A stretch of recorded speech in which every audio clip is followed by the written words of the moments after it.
क्या विपक्ष अपने मौजूदा अवसरों को जो उसके पास भी आते रहे वो उस तरीके से नहीं भुना पाया, लोगों की आस्था से नहीं जोड़ पाया?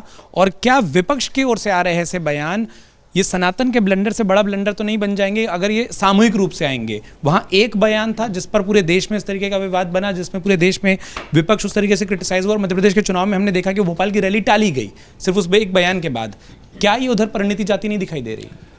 बहुत अच्छा सवाल है उत्कर्ष आपका, और यही महत्वपूर्ण बात है। जो ऊपर नेता बैठे हैं उनको नीचे जनभावनाएं समझ में शायद ढंग से आती नहीं है, और इसीलिए उनकी राजनीति की दिशा भटक जाती है। जब ये एक पूरा कार सेवा वाला मामला हुआ था, मैं तब इंदौर में ही था, और मैं उस वक्त के अपने बहुत सारे ऐसे साथियों को जानता हूँ जो उस वक्त NSUI में या कांग्रेस में बहुत सक्रिय थे, लेकिन जब आह्वान हुआ था तो वो भी ईंटें लेके चल दिए थे कार सेवा करने। और आज भी जब वो कांग्रेस में राजनीति करते तो उनकी उन तस्वीरों को वायरल करके उनको कांग्रेस में नीचा दिखाने की कोशिश होती है। लेकिन यह मुद्दा क्या है?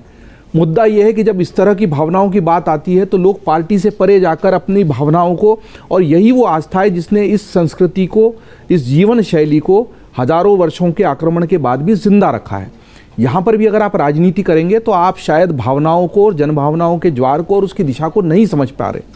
जो विनोद जी ने बात की है, शुरू में भी बात आई कि जब तय हो गया दोनों पक्षों की बात, रजामंदी हो गई, जो दूसरे पक्षकार थे वो तो वहाँ फूल बरसा रहे हैं मोदी जी की रैली पर, और उसके बाद भी अगर लोग राजनीति कर रहे हैं तो शायद वो अभी भी जनभावनाओं को, आज भी लोगों में राम को लेकर एक आस्था के प्रतीक में, और किसी भावना को अगर आप सदियों तक दबा के रखेंगे तो कहीं ना कहीं से तो प्रकट होंगी, किसी भी पक्ष की हो। मैं ये नहीं कह रहा हूँ हिंदू पक्ष हो, मुस्लिम पक्ष हो, ईसाई पक्ष हो, किसी भी पक्ष की, या कोई दलित है, दलित आंदोलन या मजदूरों के भी आंदोलन दुनिया में जब भी हुए हैं, जहाँ भी हुए, इसलिए हुए ना कि सदियों तक उनका शोषण हुआ है, उनको दबाया गया है, उनका अत्याचार हुआ है।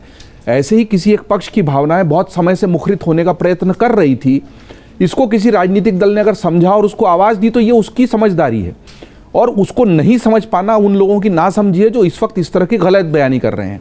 जितेंद्र आव्हाड माफ़ी मांग चुके हैं तो ये ठीक है बहुत, लेकिन बहुत ही गलत और बेहुदा बयान था उनका, जनभावनाओं को आहत करने वाला बयान था। वहीं तेजस्वी यादव हैं, जब तेजस्वी यादव ये कहते हैं कि भाई अस्पताल बनना चाहिए, तब वो खुद जहाँ पर उप मुख्यमंत्री उस राज्य में अपने पीछे खड़े होकर देख रहे हैं क्या हो रहा है। लोग आंकड़े लेकर आ गए ना, आज का तो ज़माना ऐसा नहीं कि छुप जाएगा। 19 राज्यों की जो चिकित्सा सुविधाओं की फहरिस्त इस देश की आई है, उसमें बिहार 18वें नंबर पे खड़ा है। आप बना दीजिए ना बिहार में सारे बड़े बड़े अस्पताल और बढ़िया सारे अस्पताल। तो जब आप केवल राजनीति के लिए बयान देते हैं और उसकी कोई ज़मीनी पकड़ नहीं होती है तो आप गलतियां करते हैं, और उन गलतियों के साथ आप अपनी राजनीतिक दिशा को भी तय कर लेते हैं, भविष्य को भी सील कर देते हैं।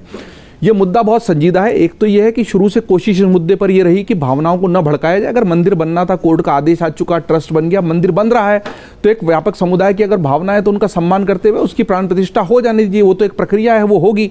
उसको कोई राजनीतिक दल अपने पक्ष में बुना रहा है तो मैंने पिछली बार हमारी इसी साल खत्म होते होते जब बहस, मैंने कहा था ये उसका अधिकार इसलिए है कि उसने कोई छुप कर या दबाकर तो राम मंदिर का मुद्दा नहीं उठाया।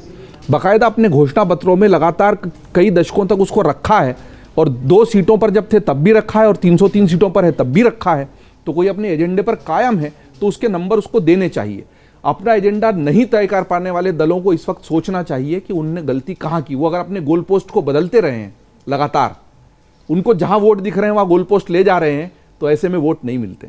दिक्कत वहां है। अगर आप ये वीडियो YouTube पर देख रहे हैं तो हमारे चैनल को सब्सक्राइब करें और बेल आइकन को दबाना ना भूलें। अगर आप Facebook पर यह वीडियो देख रहे हैं तो हमारे पेज को लाइक करें।